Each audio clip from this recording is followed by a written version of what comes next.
Hello guys, আজকে এলাম সুর ফিল্মিকেশনে একই সুরে আবারও একটা গানের পুনরাবৃত্তি আমরা দেখতে পেলাম। প্রজাপতি দুটো এর আগে জিৎ গাঙ্গুলির সুরে জিৎ গাঙ্গুলি হাসলি কেন বল গিয়েছিল, আর সেই গানটারই আবার একই সুরে জিৎ গাঙ্গুলির সুরে ইমন চক্রবর্তী গিয়েছিল একটা গান। একই সুর, কথাটা কথাটা অন্য ছিল।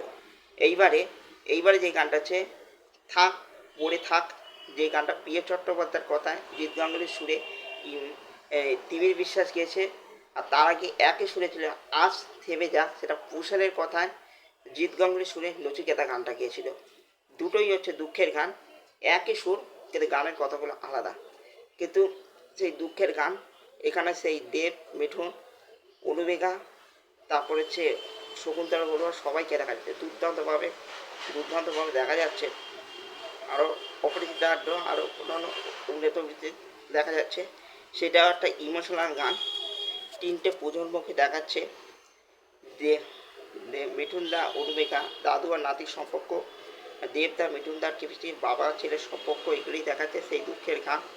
দুঃখের কেমিস্ট্রি দুর্দান্তভাবে ফুটে উঠেছে। তিনজনের অভিব্যক্তি যেটুকুনি গানটাতে দেখেছে দুর্দান্ত, অনবদ্য, অসাধারণ লিখেছে। সেই একটা দুঃখের গান।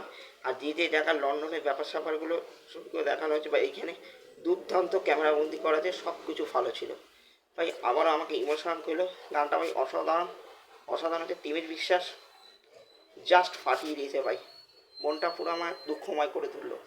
অনবদ্য গান হয়েছে ভাই, জাস্ট ফাটাফাটি, আর কিচ্ছু বলার নেই। এই গানটা নিয়ে কিচ্ছু বলার নেই, পুরো দারুণ। মানে প্রজাপতি দুটো দেখি একই সুরে দুটো করে গান আসছে, দুরকম শিল্পী গাইছে, দুরকম গীতিকার একই সুরে দুরকম দুজন করে গীতিকার দুরকম গান লিখছে।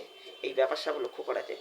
সত্যি ভাই এটা অন্যরকম দারুণ ফিলেছে। এই ছিল আমার এই ছিল থাক পড়ে থাক গানটা নিয়ে মূল কথা আর মূল বক্তব্য।